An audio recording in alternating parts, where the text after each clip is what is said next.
This episode is brought to you by Sinasoid Cables. Sinasoid Cables, they make cables and smiles. What do you say, Steve? I think you covered it, man. I covered it. Go check out Sinasoid.com. They've got all the cables that we use. They got all the cables you're going to use. You're going to love them. Good stuff from Sinasoid.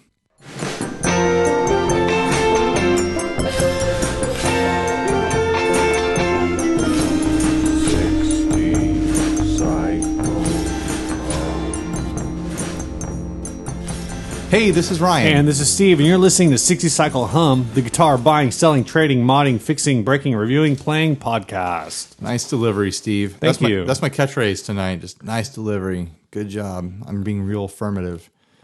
That's why you get to have a wind-up and a pitch along with that delivery? Oh, sports stuff, I think. All right, anything new, Steve? Nothing new for me. I've got a new thing. Tell me about this new thing you have. I was fortunate enough to do some media marketing for this new product that came out from Cusack, usually makers of fine pedals, and they do a lot of manufacturing for other people. Well, this is still a music accessory. Oh, absolutely. This is squarely within the world of music accessories and things that you're going to use on stage. It is the Cusack Hold-a-Burrito. Yeah. It's a fantastic device that is, we've needed this for a long time. The market has been crying out for this, and finally a builder has delivered. It's an attachment for a microphone stand. You screwed it on there, and it's basically like a half pipe that you put a burrito into.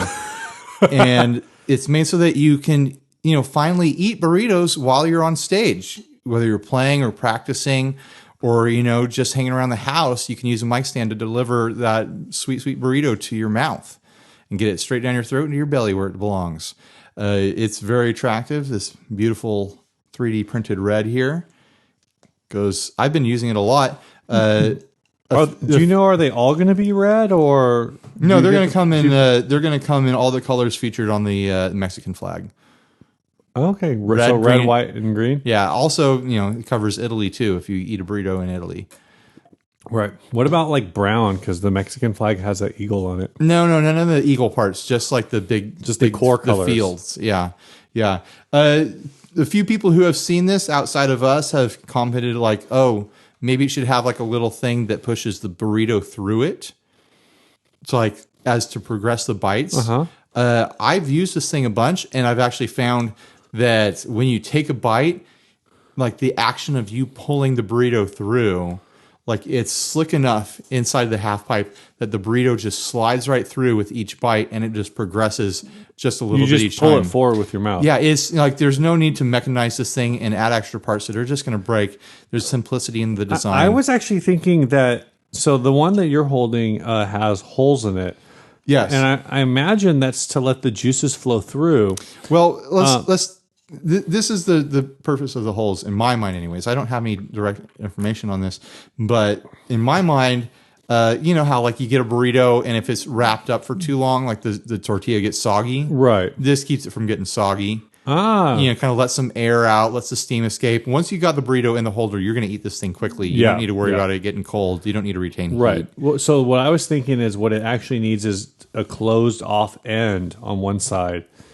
Okay. And then if it was a solid half pipe, then all your burrito juices and whatever falls out of your burrito would just navigate its way down to the end. Here's the problem. And then at the end, you got this thing on a mic stand and you just tilt the mic stand towards your mouth and all those fillings go straight into your mouth. Here's the problem with, like putting a cupped end on the back side of it is that most burritos are much longer than the holder. Right. So this is made to hold the burrito squarely in the middle when it starts. Yeah, so you have balance. So you have balance, and then it progresses towards the end as you take bites. And by the time it gets to the end, it's light enough that it just holds in there. Like you don't need to worry about it. So this is going to be an actual Cusack product, though. It already is. I mean, this thing is hitting the market. I'm sure that he's going to kickstart it, I think. But go jump on our Facebook group. Look at our Instagram. I'm sure there's a clip there, but we're posting a full demo video of this thing. It's really a lot of fun, and it's going to be a great gift. Like this is the sort of thing you put it on the shelf at Guitar Center next to like the fruit shakers, and You're going to get this as a Christmas gift, as a birthday gift. Your aunt goes in there like trying to find something for you. She sees this like, this is perfect. My nephew, my niece, they love burritos. They love playing music. I know they have mic stands. I'm going to get this for them. So yeah, go check out the videos on our social medias and our YouTube page. It's a lot of fun. All right. Do we have any housekeeping or anything to do? We do not. We're going straight into it. This ad was sent to us by Michael Van Zant, who actually sent a lot of ads into us, but this one was the one that we... More like Michael Van Ad. Oh, I hate that. I'm telling you, man, Michael Ad Zant. Michael Ad Zant is better. Way better. It is way just better, rolls Steve. off. All right, so this is an insanely rare Gibson stationery set with Zippo, pen, card holder. You won't F. I don't know what... What? I don't know. It just says you won't F. All right. Oh, okay. Hello. This is a very rare Gibson collectible. The kind of thing that is not for everyone. But if you want that special gift for that special someone that no one else could compete with, then this may be for you.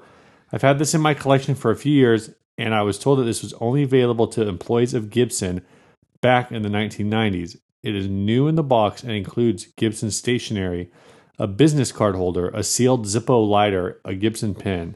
I would consider trades for the right bass guitar metal resonator. Try finding another one. Good. Yeah, that's a challenge, Steve. Go to try to find another one right now. Yeah, this is in the St. Louis area. I don't know if this is worth $200. I feel like for $200, it should also come with like a since it's got the Zippo lighter, it should come with like a Gibson branded cigar cutter, Right, and like a few other like bar-ish sort of things, like some extra kit stuff in there for the business person who's unwinding at the end of the day, you know. Like you bust out your notebook and you write down the fine cigar you're about to smoke, and you trim it with your Gibson trimmer and you light it with your Gibson lighter. I don't know. I will say I'm not finding anything out there.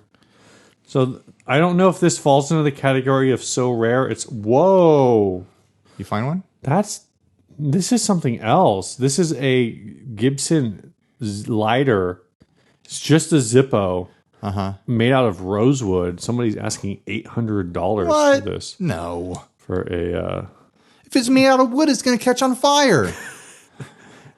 Is that how wood works? Yeah. Somebody actually tried selling the same sort of deal in brown maple for $1,300. Why?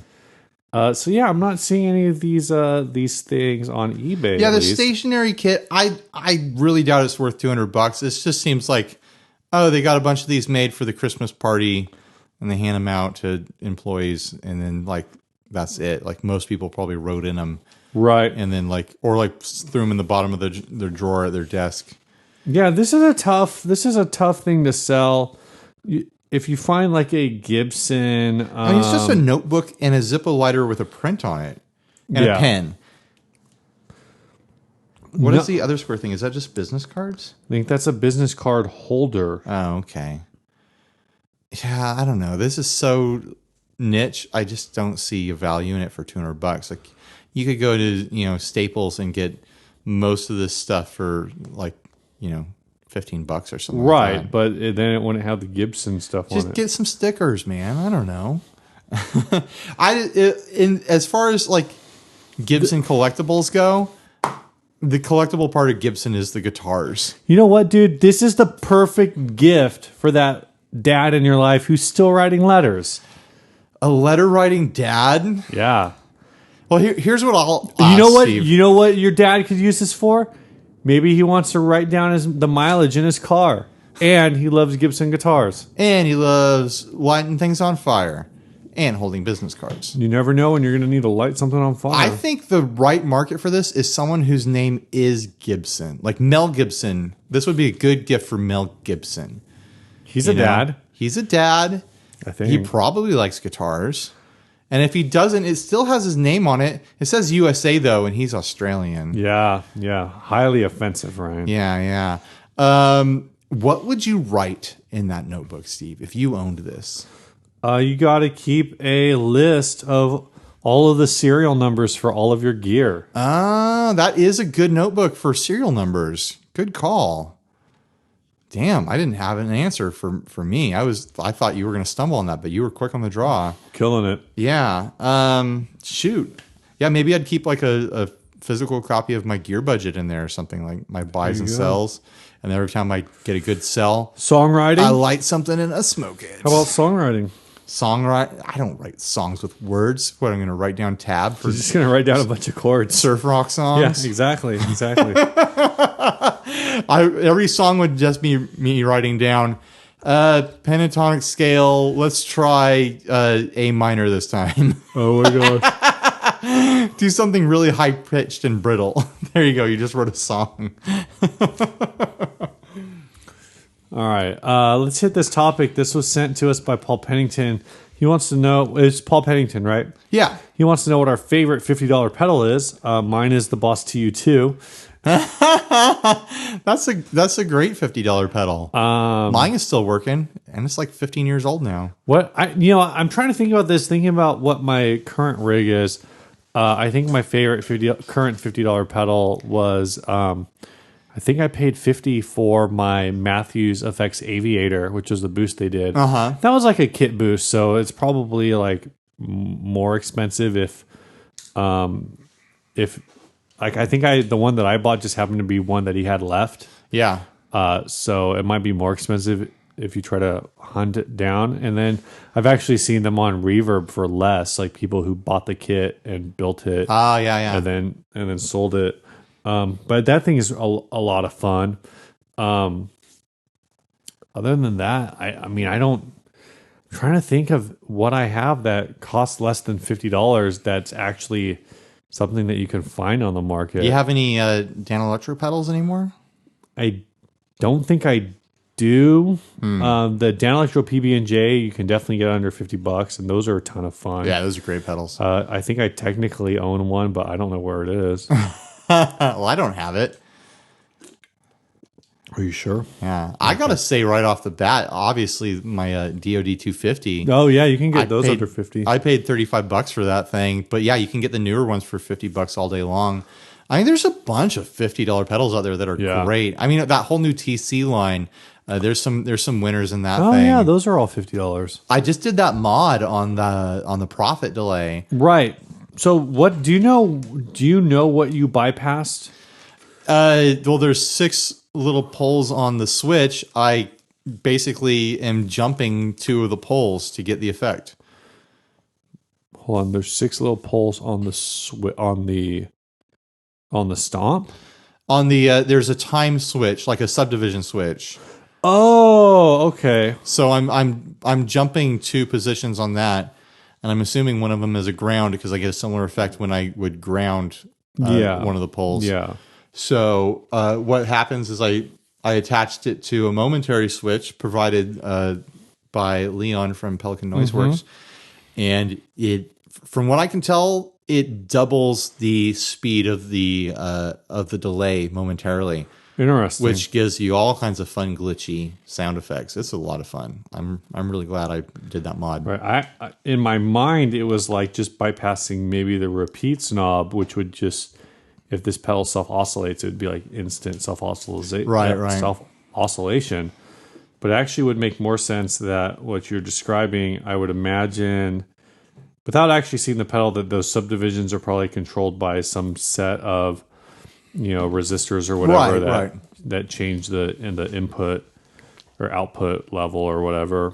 And so by bypassing that portion of the circuit, you're just like being like, nope, like we're just, whatever's built in, that's what you're going to get. Full power. I thought it would be like, once I started messing with it more, I thought it would be like, no matter the setting of the knob, it would just default to an open setting. Right. But it does go to like the bypass, the glitched setting goes to a different speed depending on where the knob is each time.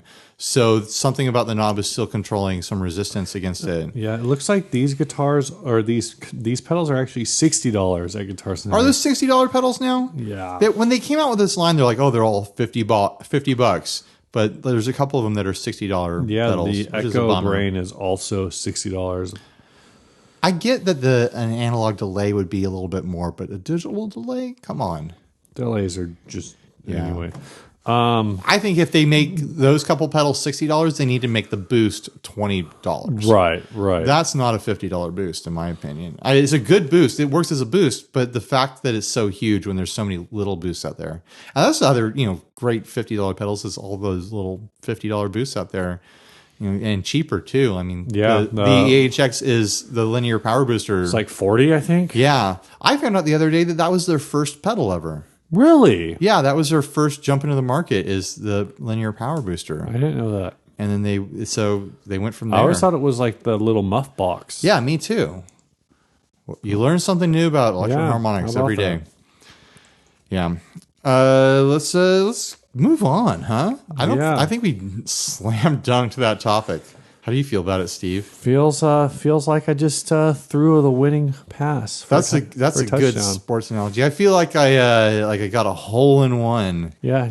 It's a real ace. I don't know what that's for. That's a girls volleyball. Girls volleyball. Not just volleyball. That's girls volleyball. It's only for girls. I mean, I've never seen a men's team do the double clap ace cheer. This is going to sound men's volleyball. I think they just you hit an ace. I'm going to go let's all slap each other on the butt. This is going to sound kind of pervy. I don't think I've ever seen men's volleyball.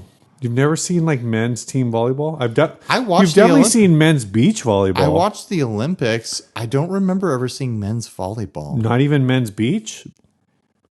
Because why would it be different for me to remember men's beach versus men's indoor? Because they usually show because men and women's indoor doesn't get a ton of airplay, but at least in previous Olympics, it's been pretty split airtime between men and women's beach. I don't remember. That's what I'm saying is I don't remember. No, I don't know, man. But for whatever reason, I don't know why women's volleyball just sticks out in my head. That's the volleyball that I watch. This is the perviest thing I've ever said on the show before. Yeah, I feel like... and I totally don't even mean it that way. I legitimately don't remember ever seeing men's volleyball. Yeah, there have been some... I'm trying to remember what the name of the guy is. Let's move on to on topic. Can we get on topic? Hashtag on topic? Hashtag on topic. Let's talk about these Galaxy guitars. The Galaxy guitars? Galaxy. Is that how I spelled it on one of them? Yeah, the Galaxy bass. I'm not surprised at all that I had a spelling error. So this first one, I found it on local Craigslist. It's a Gibson Les Paul Studio Custom with Galaxy finish for $800. Mint Gibson Les Paul Studio Custom Galaxy finish. Price to sell. Plays and sounds amazing. Very nice warm tone. New guitar kept in case. New guitar, my ass. They painted this thing. This didn't come out of the factory looking like this. There's no way. Are you sure? Dude, if you can, I probably can't see it on your phone, but if you do close-up photos of it on the ad, it's like a hand-painted, acrylic paint from Aaron Brothers finish on this thing. Yeah. There's no clear coat over it. It's not smooth. It's not glossy. It looks like gummy plastic paint to me. I don't mind the theme of the guitar. I don't mind Galaxy finishes that look like outer space. I would not want to play a guitar with gummy paint like this, is what I'm saying. Yeah, this thing just kind of looks a little gross. Yeah, it's just gonna that texture on the paint is just gonna grab all your sweat and just get sticky and soft. Yeah, and be nasty after a while. I mean, okay, it says it's priced to sell. Well, I feel like at $800, it's not really priced to sell. No. What would that go for without that finish? I mean, if this was $1,100, if this was a black, say it was originally just ebony, $900, probably $800-900, somewhere around there. Price to sell on this, I'm going to say $500-600. Yeah, and I think if it was, $600, and I knew how to do a coat of nitro on it or whatever, it could be worth it. I don't think it looks bad aesthetic. Yeah, that's exactly what I want to say. I don't think this looks aesthetically bad, but I think it's a dozen coats of clear away from looking good. Yeah, and then by the time you get that much clear on it. like you've really weighed down an already heavy guitar. But maybe it's ultralight because there's no finish on it. You can even clear coat acrylic paint like that. That stuff is so soft, it never gets all the way hard. Right. Like painting paint, like for painting on canvases. That's what it looks like. Yeah. I don't think that guitar is going to work out very well. There's a reason they're selling it. It's because it's not fun to play with all that paint on it. Which leads us to another guitar with a similar finish that was sent to us on the Facebook group in response to that Gibson. Yeah, this was sent by Chris Reynolds, right? I really mangled the spelling on this one. Glassy. This is what I was talking about. Oh, okay. So and this one is, it looks way better to me. Yeah, this is a Fender Modern Player Jazz Bass. This one, they actually incorporated the pick guard. Oh, no, they went with clear pick guard. Yeah, it's acrylic. That's actually pretty cool. Yeah, it looks great. This is they say it's a Modern Player bass. I didn't realize the Modern Player Jazz Bass had the humbuckers. No, I knew that. Oh, well, okay. I didn't know that offhand, but when I saw it, I was like, oh yeah. I didn't know it had the, for lack of a better word, thumb wheel truss rod. Oh, okay, yeah. It's like the wheel. Yeah. So that's this thing looks great, and it's priced to sell, in my opinion, $325 plus 53 shipping. Right. This is the same price I think that you would pay for a Modern Player Jazz, maybe a little less. It's ballpark. I'll say it's ballpark. They were originally asking $450 for it. They dropped that price down. I also kind of think it's neat that it's this crazy galaxy thing on the front, but the back is still 3-tone. Yeah, that's weird.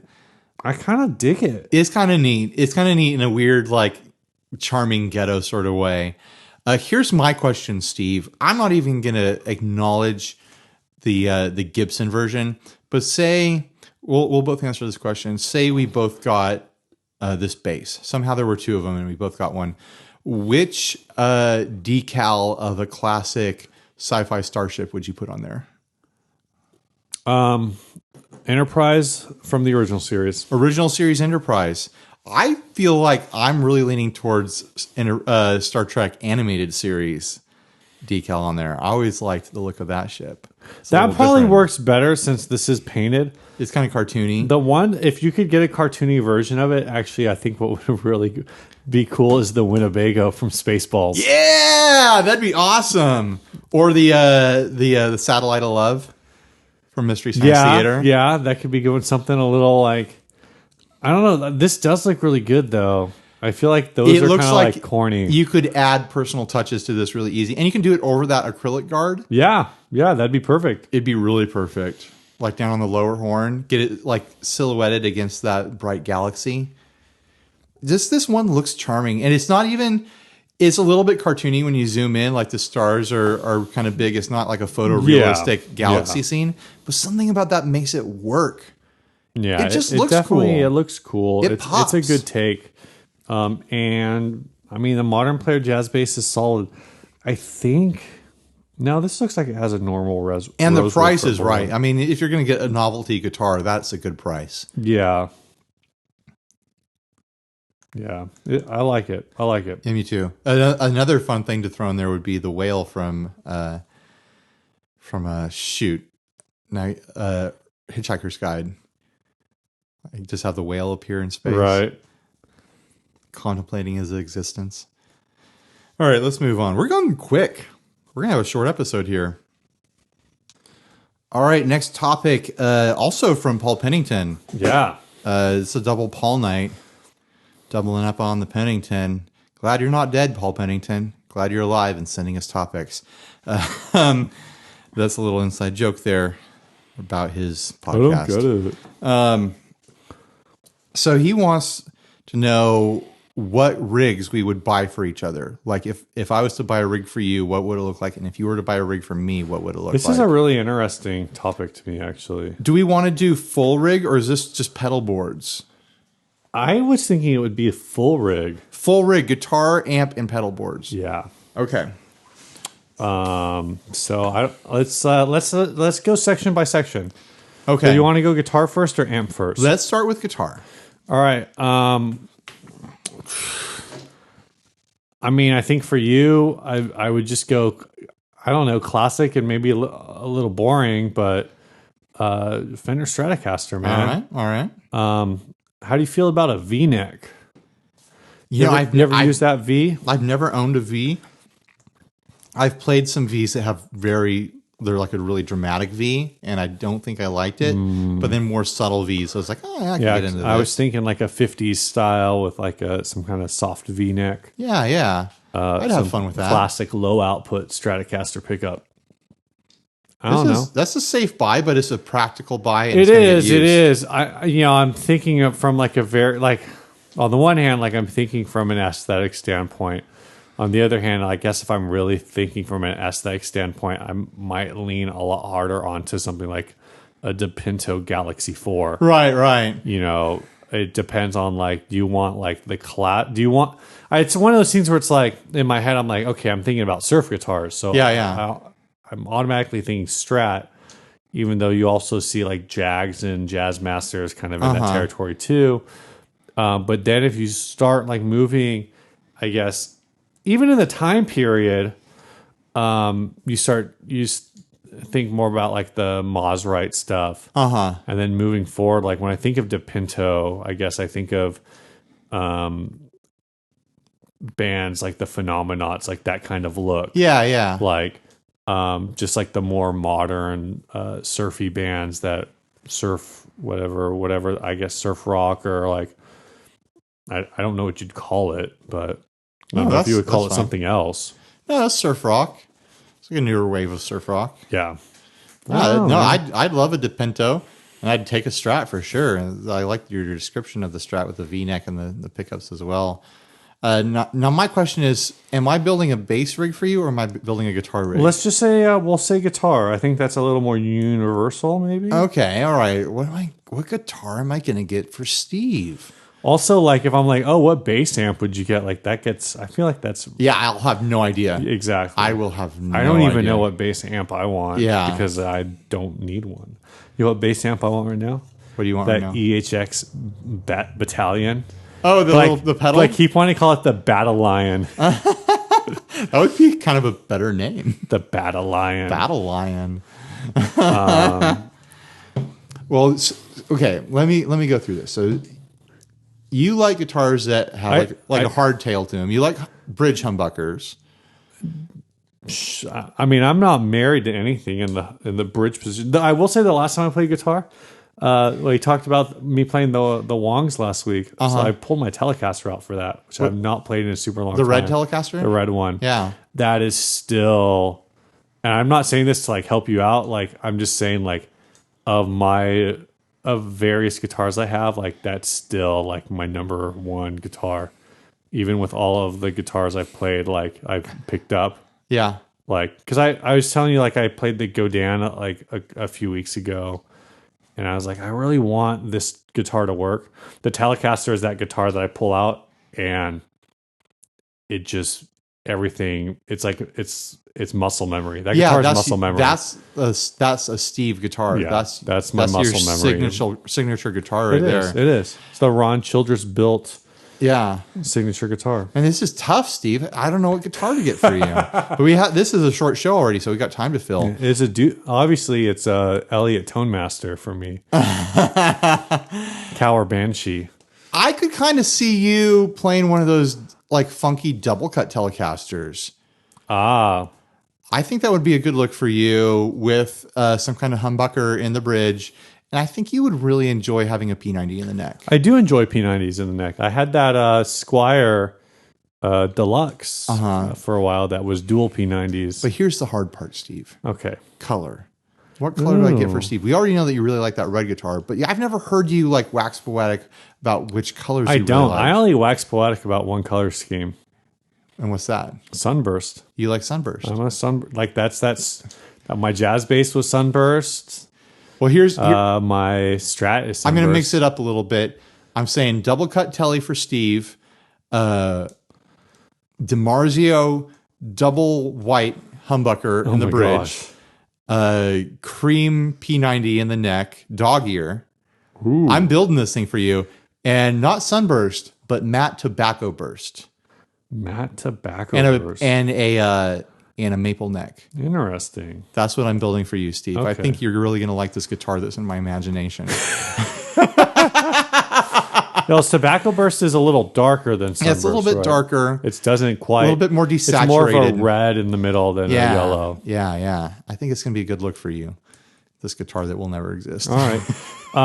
Let's think amps. Okay. I guess I'm still thinking on that Dino Ghost train.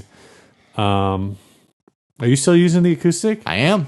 Then we're going with what I always say the acoustic emulates classic Fender Twin Reverb. That's what I recorded the album with. Yep. With a 70s Twin Reverb with one speaker blown out.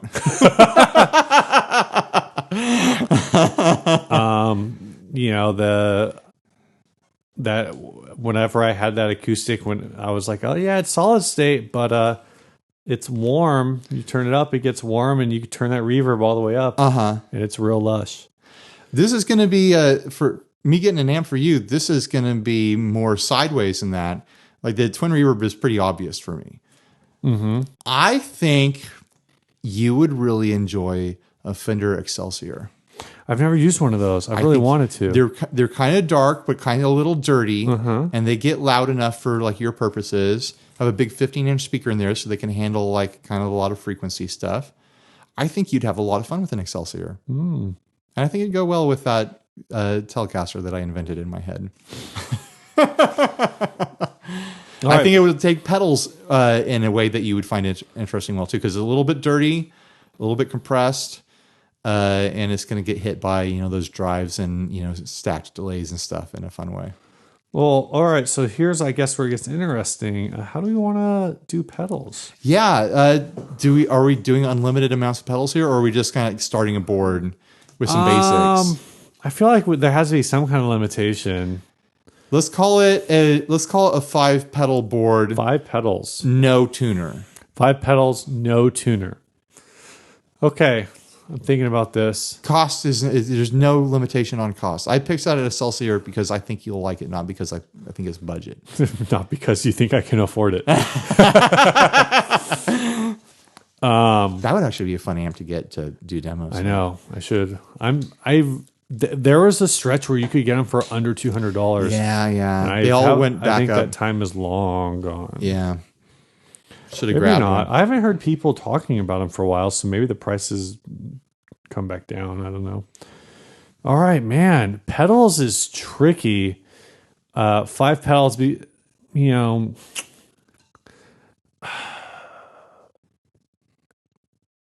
don't know, man. I mean, let's see. You got that twin reverb amp. So do you really need a reverb pedal? You probably don't really need a reverb pedal.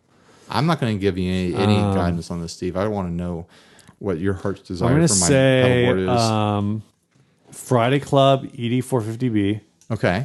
You get some of that slap back. All right. Do some slap back with that. That's their digital delay. I like digital delay. I said that though. So we got that'll be a simple delay. And then we're going to go dual delays on this. Caroline Kilobyte. All right. So you got a simple delay and then you got a crazy delay. Something that'll do some wacky. It's got modulated repeats. Drives. Have you played that El Cardinal? I don't think so. What? Obviously, I say that for drives, but the real answer is Earthquaker Gray Channel. Okay, that's a good one. Gray Channel. Yeah, it's the it's a DoD 250 with some other clipping options. Yeah. So it's 2 channels, but not stackable. Yeah. DoD 250. It's like you can choose between 6 different clipping options, but they're divided in 3, and you can change channels. Yeah, basically. So let's see, that's options. 3. Like I'm trying to think about what else. You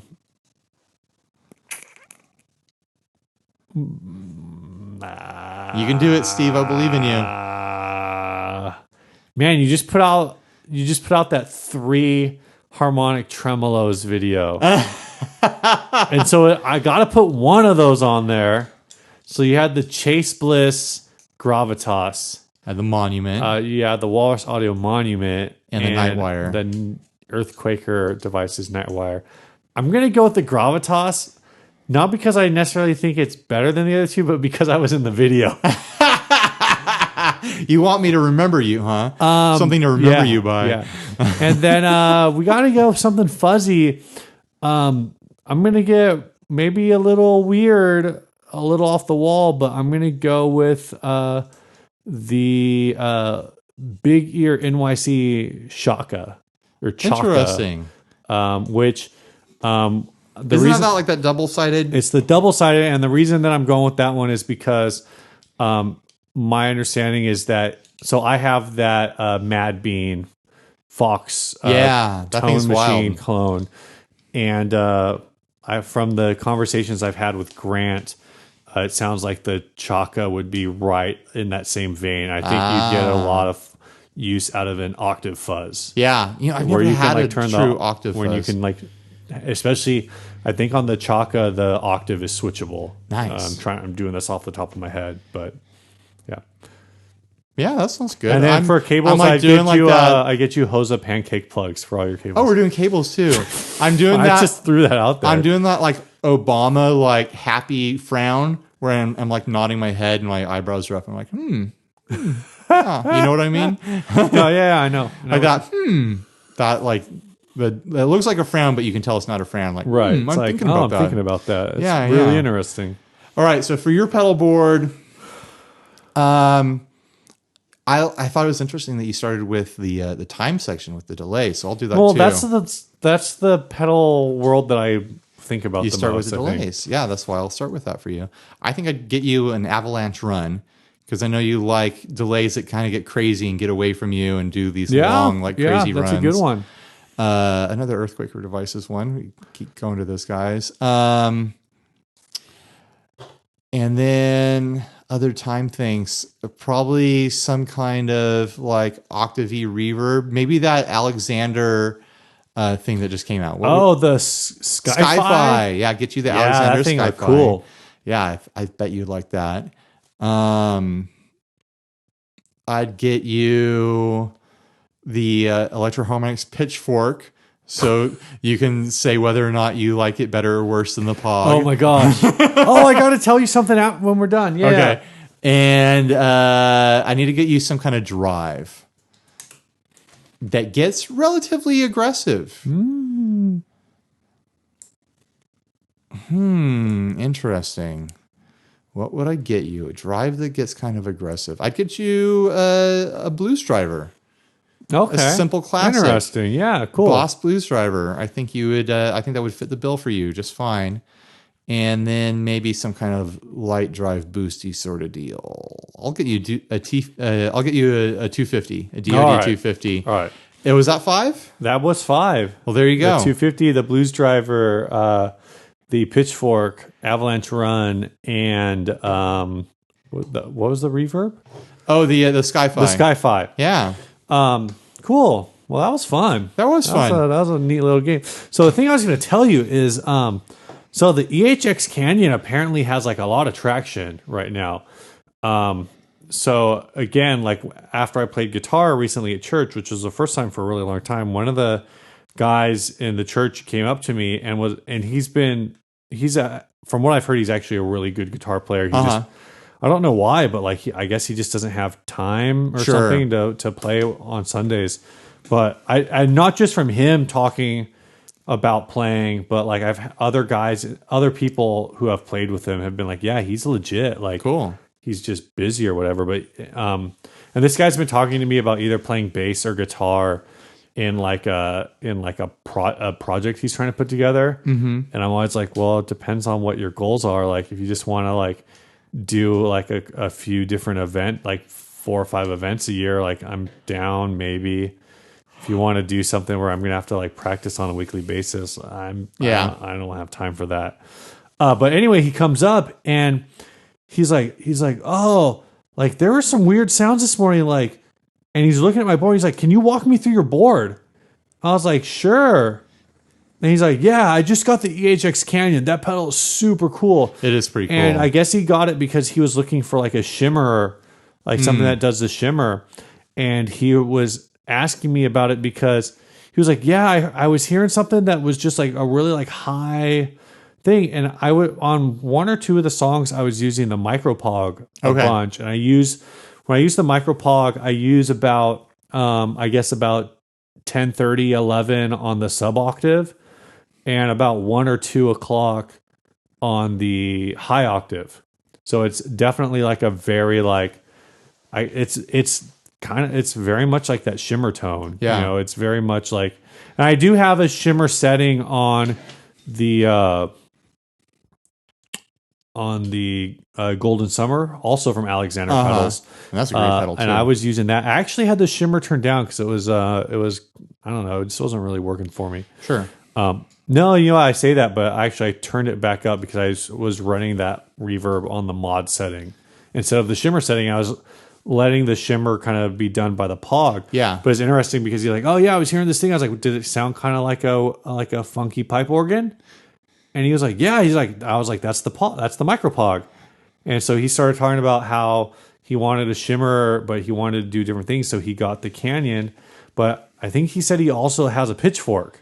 Okay. So he's been like comparing like the shimmer and the octave sounds on the Canyon to like all of the different settings on the pitchfork. And it was just kind of it was a really like interesting conversation because, you know, usually I feel like when I get approached by people, and it was a really neutral conversation. It was like a neutral to excited. Sure. I feel like usually when I get approached by random, not even random, I've talked to this guy before, but like people before, a lot of times they're either like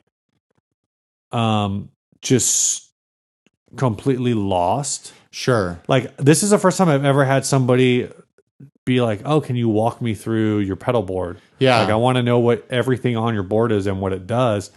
And he was like able to like keep up, even though like he may have not been familiar with the brands. I was like, oh yeah, he spoke the same language. Again, like this is a Matthews Effect Architect, like it's a Klon style pedal. And like he kind of like, he's like, oh, okay, cool. I was like, these are my delays and whatever. But at the same time, he was also like, oh yeah, I just got the EHX Canyon. Like it's really this and that. And I was like, oh yeah, I actually have access to one of those. I just haven't like been like, oh, let me borrow that. And so it was cool also because like I feel like sometimes when I have those conversations, they end up being with people who are like, oh yeah, I've got like, and it's just a list of like whatever they have. You know, like they came up to your board to look at what you have so that they can tell you what they have. Right, but everything that they have is like was released in like 1997. Right. And that's not a knock on 1997, but it's a like, great year. But it's like I feel like again, this is maybe speaking more towards like an older generation. But you know, it's one of those things where this guy was definitely like he heard a sound and he either jumped on YouTube and was looking for pedals that would do the sound and landed on the Canyon or I mean, I don't know how he discovered it, but that pedal's so new that you have to be looking. Right. You have to be like it. Plugged into like you were looking for it versus like I guess what I was saying, like the guy who, and this isn't a knock on any of these pedals, was like, oh yeah, I've got, you know, a DOD, you know, grunge into my Boss SD1 into a DD3 into a RV3, and it's like, all right, so you haven't shopped for pedals in 15 years. Yeah. No, this guy's on the times, you know. So it's pretty cool, up to date. The flip side of that, because I forgot I had this conversation with a guy recently. It was a kid who showed up at my church, at the church I work for. One of the guys on my worship team texted me. He's like, hey, I'm going to bring a guitar player tonight to play electric guitar. I'm like, all right, well, I don't know what I'm getting into. Yeah. I figure like this is a middle schooler. He's going to bring one of his middle school buddies. And the guy he brought actually like put in the work to like learn the songs we're doing ahead of time. So one of the songs we did has like a very specific guitar riff, and he came in like ready to go on it. But the thing that was funny is he brought in 3 pieces of gear. He brought in and he didn't really know anything about gear. I mean, he's again, like he was 13 years old, 14 years old. Uh-huh. But he brought in a Fender. I don't even think it was a Frontman. It was a SP10. It was the little practice amp. And so the first thing I do when he brings that thing in is I go like, nah, you're not using that. And when I pulled out a Line 6 Spider 4 out of the closet, that is 75 watts, so the 1x12 version. It's strange when the Line 6 Spider is an upgrade. Yeah. And he's like, oh, okay. And then the guitar he had was a Fender Telecaster. Is a 72 thin line. Uh-huh. I think it was a 72 thin line. Yeah, so it's the one with the humbucker neck, Tele bridge thin line. Yeah. And then a Proco Rat. One of the newer ones, but I think it was one of the newer ones, but it was a Rat 2. Hey. And so he sets it all up and he's pulling his cables out and he plugs in the instrument cable and then he pulls out the cable for the pedal and he puts it in there. And it was like this 6-inch patch cable. Oh no. And I'm like, dude, how are you going to plug that into the amp? He's like, oh, I usually just plug it into like my little amp. Like that's the amp is too tall. I can't plug in. So I was like, no, I got you. I pulled out, I've just kind of donated-ish 10-foot cable I had. I remember being there, being that age and having gear that's just kind of hobbled together. And it's like, oh, what? I'm not going to pay extra for a 6-foot cable when the amp's only like 2 feet away from the pedal. I'll just get a 2-foot cable because it's cheaper. So it's funny because he put in a bunch of work for this, but then the kid who brought him was like, "Oh, I told our director, our church or our youth director that I'd send her a video of you playing." So just play something. I'm going to video it. He's like, all right, ready, go. And he starts playing Smells Like Teen Spirit. Yeah, he is a teenager. I was like, oh, man. Like, so, it's, I know that's still a thing that, like, really people talk about this in a negative way towards modern music, but really that, like, guitar rock, like, kind of, as far as pop music goes, like, guitar pop, for lack of a better description, like peaked in the late 90s. Yeah.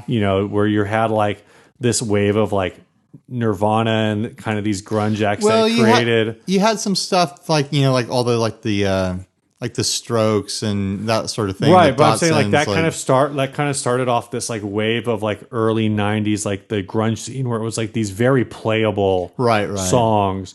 And yeah, then by you get into the late 90s, classic early 2000s, that classic new alternative band Smash Mouth, of course. My gosh, which also is having like a odd resurgence with middle schoolers. They love that Smash Mouth. They love that. I had two kids they love singing it ironically? I don't know. I don't know what the deal is, but there were two of them this past week singing All Star at church. All unironically say and sincerely say that I still enjoy this song, Walking on the Sun. That's a really fun song. That's a fun song, and I love the fuzz tone in that song. It's got a great fuzz sound in there. Yeah. Like, I have no shame listening to that song. Might as well be walking on the sun. Like, I can hear it in my head, you know? It's a good one. Apparently, I learned this past week that the song All Star was written was written for Smash Mouth haters.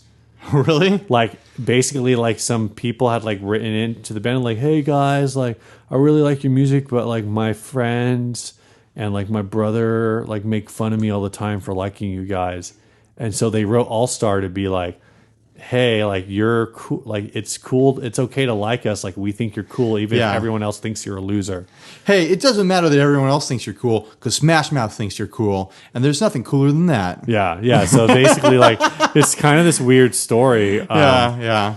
But yeah, going back to like people coming up and talking to you about your pedal boards and stuff. Yeah. I played this show a few weeks back at Winston's in OB at 5 o'clock. At 5 o'clock in the afternoon, and there's a big side window that opens up to the street. Right. And their whole deal during like this time slot is they open it up, and like people walking by can just see what's going on. Is that like the kind of the OB boardwalky sort of? It's just off the boardwalk. Okay. So there's people just walking by the window and like stopping and listening while we're playing. Yeah.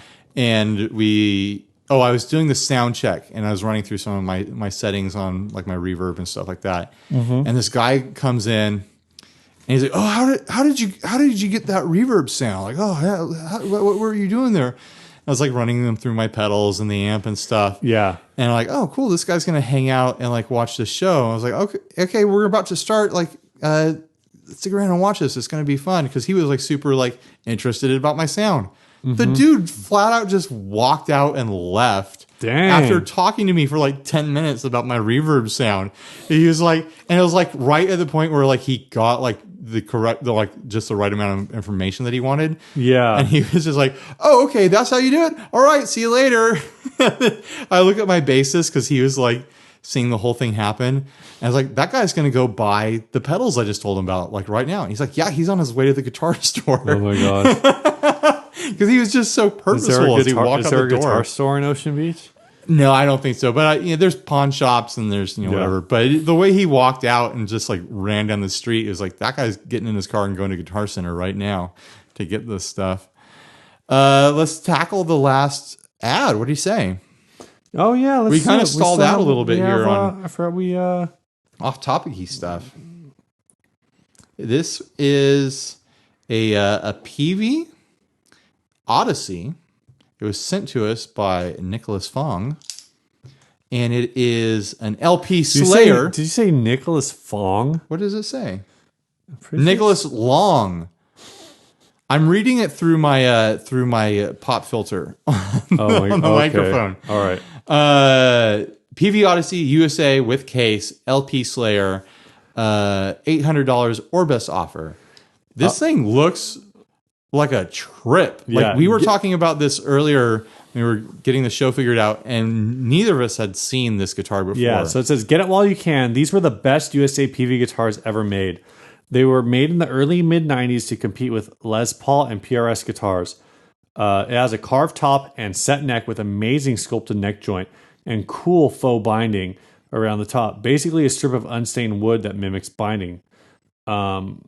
The neck and headstock are bound. The fretboard is ebony with awesome mother of pearl triangle inlays. The pickups are simply amazing. Very rounded and clear, clean, and nice and crunchy with overdrive." Isn't everything crunchy with overdrive? Yeah, that's what overdrive does. Includes Peavey molded hard case. The gold is kind of worn, and there are a couple dings around the top edge, but otherwise very good shape.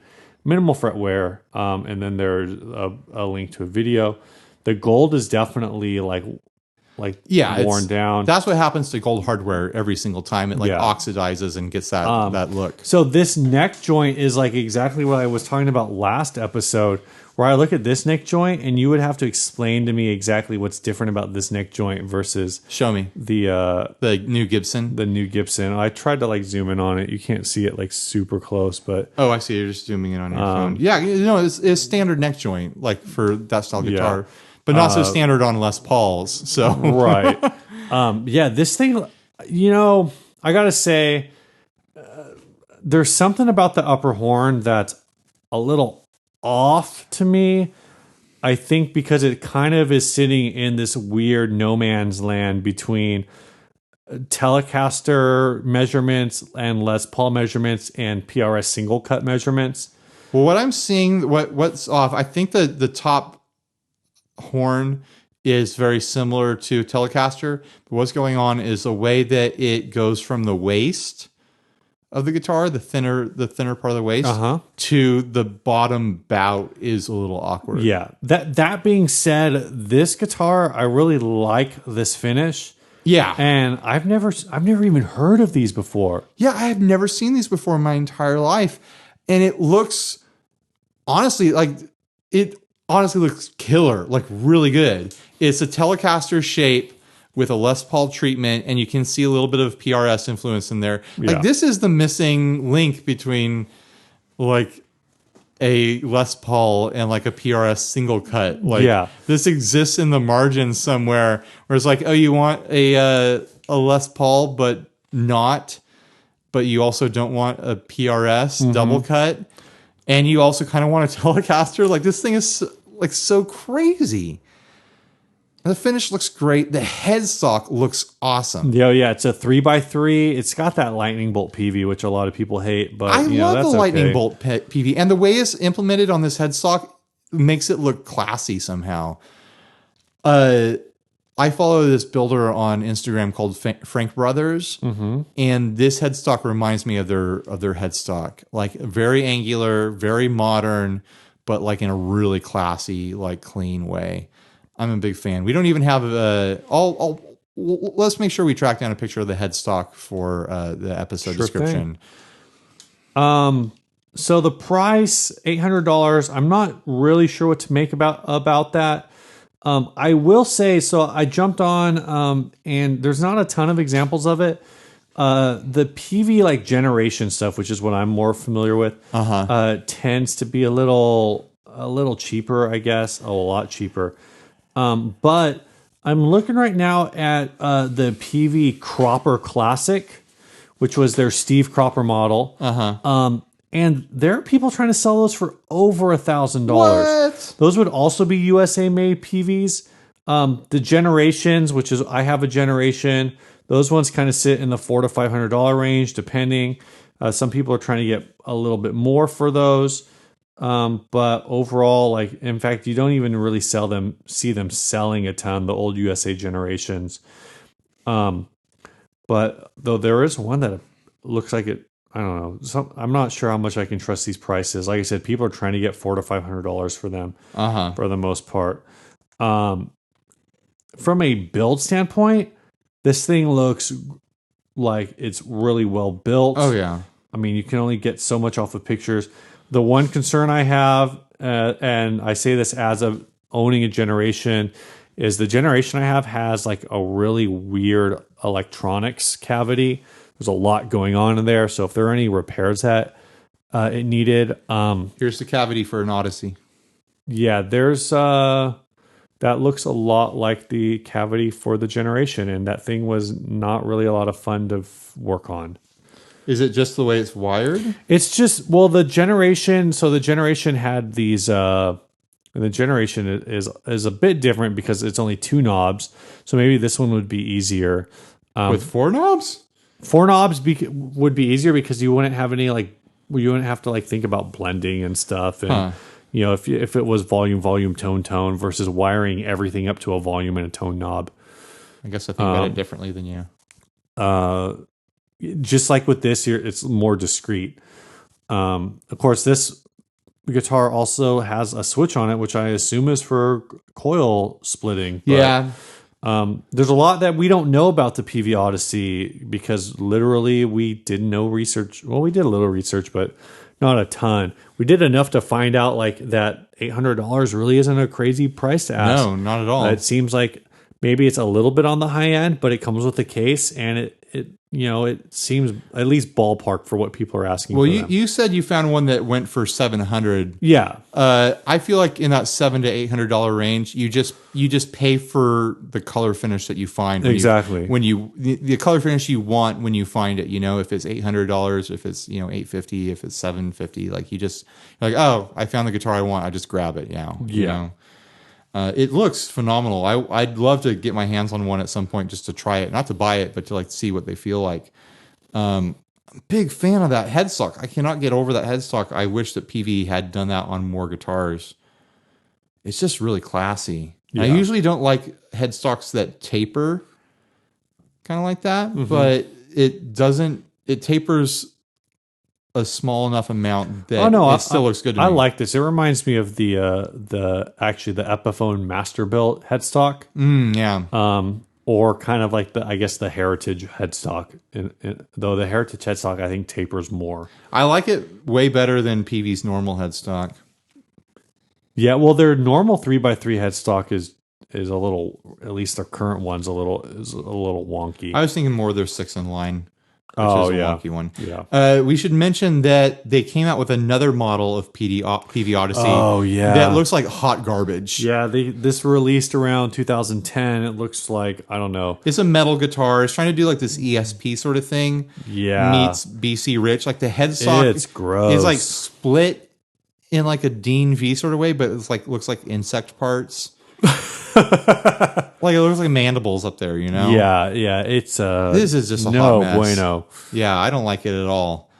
I'm sure it looks fine in a heavy metal music video, but I don't like that at all. The original Peavey Odyssey. Oh, that's a pretty guitar. I'm a big fan. Yeah. Yeah. So let's. It might still be available on. Oh, this is a Craigslist ad. I'm not going to buy it. I'm just saying I appreciate it. Gotta lowball this guy. $400 shipped. Oh my gosh. Yeah, he's going to jump on that. Oh man. Let's wrap this up. Yeah, let's thank our sponsor, Big Sinasoid. Big old Sinasoid. This episode is airing just after I got back from Cowerfest. Yeah, hanging so out actually, with the Sinasoid boys I up there. suppose next week we're gonna have a big old Sinasoid update for you guys, or not Sinasoid, but a big old Cowerfest update for you guys. Yeah, we'll have to decide whether or not we want to release Cowerfest content as an episode or as like a midweek thing. I don't even know. I forgot. You're probably gonna do some recording. I don't even know what kind of recording. I guess if I get a full episode, that'll be like a Monday episode. Perhaps. We'll see. Maybe we'll take a week off, Steve. Yeah. Don't fight it. Anyway, check out Sinasoid.com for all of your cable needs. Yeah, and check out our video of the Cusack Hold-a-Burrito. It's a lot of fun. I mean, in all seriousness, it's not a real product. It's a thing that I had like a shower idea, and then I messaged John Cusack because I know he has a 3D printer. And I was like, hey, can you make this? And I thought he was actually going to make these. We'll make a video of it. You know, I honestly, I think if he got enough requests, you know, maybe he'd find a way to commercially produce them. But it's pretty niche. It is pretty niche. But it was also a lot of fun to make the video, and it's also a lot of fun to eat burritos out of it. Yeah, it's a big conversation starter too. Like, I think if it sold, if it was a product, like it would sell in, you know, the Guitar Center novelty section, like gift section, you know, right next to the fruit shakers, the fruit shaped egg shaker, and you know, like all the, you know, coffee mugs and the tiny guitars and stuff like that. Exactly, like, it's a good gift. It's a good stocking stuffer if it ever gets made. But it might just be this, you know, 3D printed prototype thing that he made for us. Right. Yeah. But big thanks to John Cusack for putting that together of Cusack pedals. Go check out all his stuff because it's all really good. All right. Thanks for listening, guys. Want to tell us about the song, Steve? Yeah. I thought you were going to cut me out there for a second. Nope. I remembered what you need to do. This week's song was sent by Eric Evans. He says, hey, love the podcast. Been a listener for a while now, but just getting around to sending over some music. Like I said, after this week, we are out of show ending music. So if you want to send us something, send it to 60cyclehumcast@gmail.com. If you if you forget what that email is, I guess ask us on Instagram or in the Facebook group or anywhere else that you interact with us. If you forgot the email address, just email us and we'll tell you what it is. Yeah, exactly. So anyway, he says, this is from my old band's EP way back in 2006. We were a Christian rock band similar to Flyleaf and Fireflight. This was before I was really into gear, so I don't remember much other than I was playing a 90s Les Paul Studio into some random assortment of pedals and then into a Mesa triple wreck, maybe. I actually was thinking about giving you a Mesa, some kind of Mesa. Interesting. Like a tremo verb. Which was the tremo verb, I think, was the Mike Einziger. Yeah.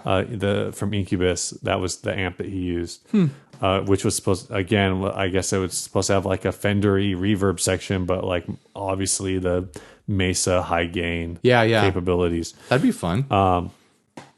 The other guitarist was playing some Schecter into some pedals and then into some 2x12 tube amp. Terrible that I can't remember. I know. So he says that he played lead on the song that we're going to be playing, which is called Divide the Hate. So yeah, hope you guys enjoy this song and send us your songs so we can put it at the end of our episodes. Absolutely. Later, guys. Bye.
every crashing wave, you pursue new truth with points to prove that whisper, hit, and scream. In all the good you call your own, there is no good, only one. In all the good you call your own, and there is no good, only one. Divide the hate of the thoughts you think, in the heart you shake.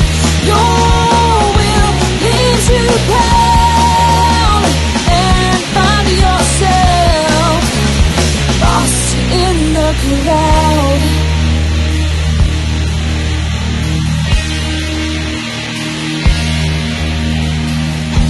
Life labeled mine, I can't find. To this life I deny. Life labeled mine, I can't find. To this life